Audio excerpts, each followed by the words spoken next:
je voudrais rappeler que la révision de la Constitution relève d'une procédure normale, prévue par la Constitution elle-même.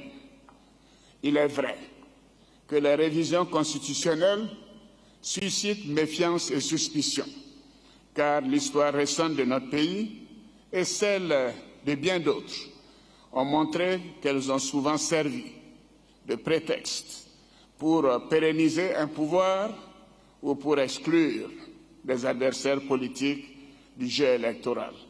Je veux vous rassurer. Le projet de révision de la Constitution que je vous soumettrai ne s'inscrit nullement dans cette optique.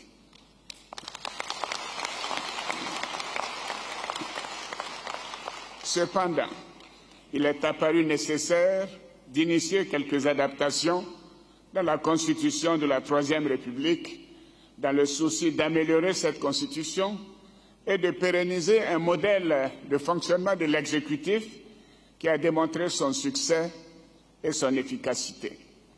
Il s'agit également de procéder, comme l'ont préconisé d'éminents juristes, notamment le président du comité d'experts chargé de la rédaction de l'avant-projet de Constitution, à des aménagements techniques pour assurer un meilleur fonctionnement des institutions.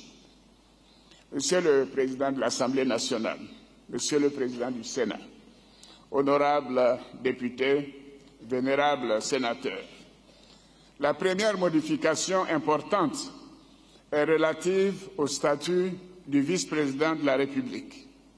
En effet, au regard de notre expérience actuelle, je propose, au lieu d'un ticket, que le vice-président de la République soit nommé par le président de la République avec l'accord du Parlement, comme c'est le cas présentement.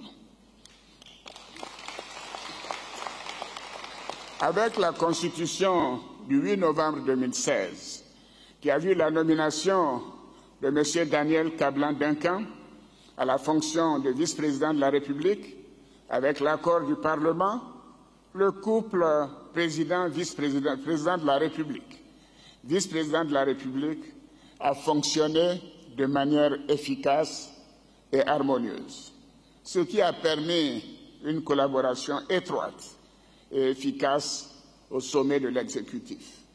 C'est donc l'expérience heureuse d'un vice-président de la République nommé après l'élection du président de la République que je voudrais proposer de pérenniser par la modification de l'article 55.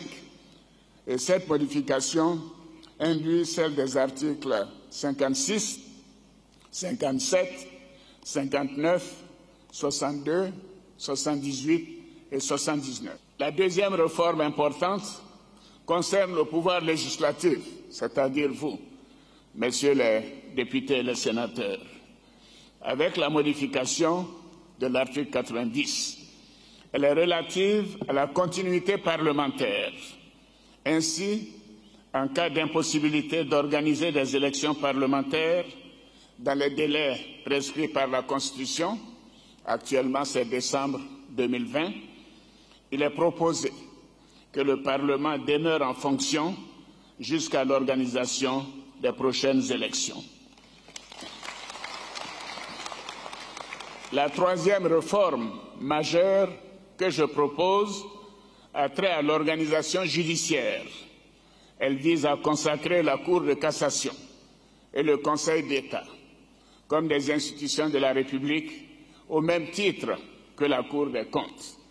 Ainsi, la Cour de cassation, le Conseil d'État et la Cour des comptes deviennent les trois institutions juridictionnelles représentatives du pouvoir judiciaire.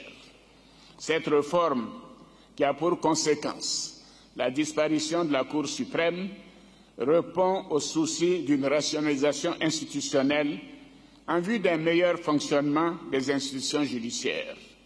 La modification proposée porte en conséquence sur les articles 143, 144, 146 et le chapitre 4 du titre 9. Elle implique la modification de l'article 160. Les autres réformes envisagées, suite aux observations formulées par le comité d'experts, consistent en l'aménagement, au redressement de missions ou à la reformulation de certaines dispositions. Elles concernent les articles 74, 90, 74, 90, 94, 101, 109, 134, 137, 177 et 182. Le contenu de ces aménagements sera détaillé dans l'exposé des motifs du projet de loi portant révision de la Constitution. Honorables députés, vénérables sénateurs, mes chers compatriotes, je voudrais à présent vous parler d'avenir, de l'avenir de notre chère Côte d'Ivoire. Comme je l'indiquais tout à l'heure, la Côte d'Ivoire se porte bien. La Côte d'Ivoire a renoué avec la paix. Malgré les incertitudes liées aux mutineries de 2017, nous avons réussi à consolider la sécurité des Ivoiriens et la stabilité de notre pays. Nos forces de défense et de sécurité sont républicaines et professionnelles. La Côte d'Ivoire a démontré une performance exceptionnelle en matière économique. Notre pays est désormais sur les rails et continue d'avancer à pas résolus vers l'émergence.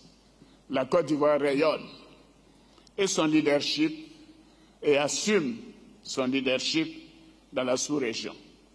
Nous avons amorcé avec responsabilité et prudence la réforme du franc CFA dans le cadre de la mise en place de l'ECO par la CEDEAO.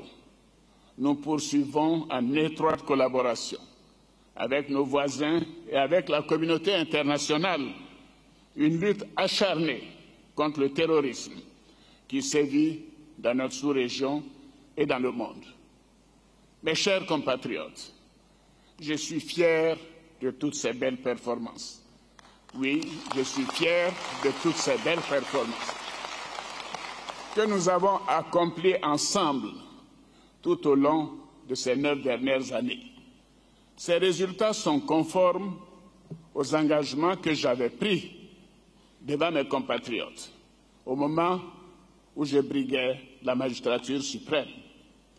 Comme vous le savez, tout au long de ma carrière et durant les 2 mandats que vous m'avez confiés à la tête de notre beau pays, j'ai toujours accordé une importance toute particulière au respect de mes engagements.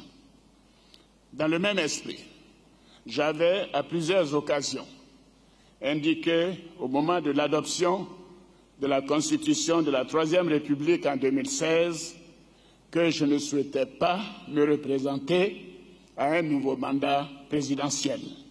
En conséquence,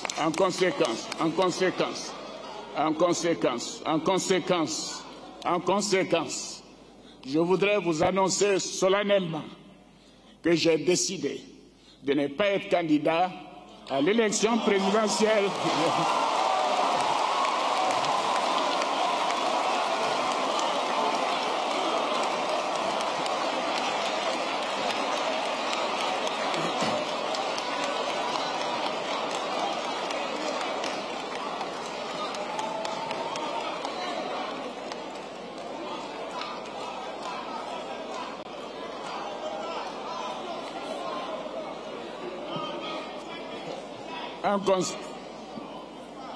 En conséquence, je voudrais vous annoncer solennellement que j'ai décidé de ne pas être candidat à l'élection présidentielle du 30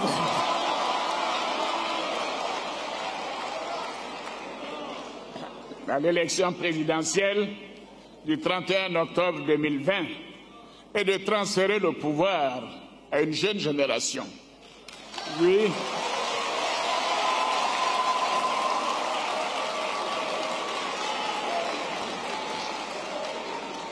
Cette décision cette décision est conforme à ce que j'ai toujours dit, à savoir qu'il faut laisser la place à une jeune génération. Oui, une jeune génération en qui nous devons faire confiance. Des jeunes Ivoiriens honnêtes, compétents et expérimentés qui ont appris à nos côtés, comme nous l'avons fait aux côtés du père de la nation, le président Félix Houphouët-Boigny. Par cet acte, je veux donner la possibilité à des Ivoiriens plus jeunes de poursuivre l'œuvre de modernisation de notre pays et de conduire la destinée de notre nation avec toute l'énergie nécessaire. Je veux aussi assurer les conditions d'une passation de pouvoir d'un président démocratiquement élu à un autre, pour la première fois dans l'histoire de notre pays.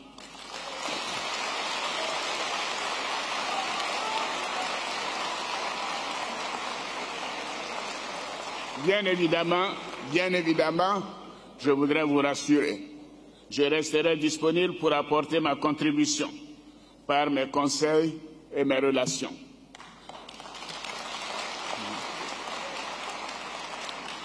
Monsieur le Président de l'Assemblée nationale, Monsieur le Président du Sénat, honorables députés, vénérables sénateurs, je voudrais pour terminer vous adresser mes chaleureuses félicitations pour votre importante contribution dans la bonne marche de notre pays.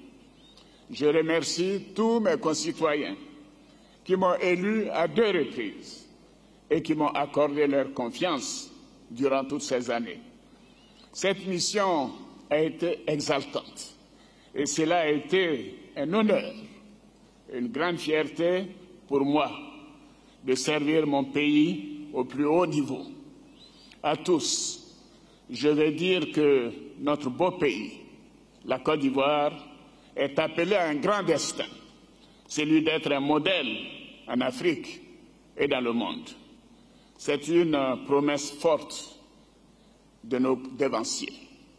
C'est un idéal que nous devons porter ensemble pour bâtir une nation forte, unie et prospère.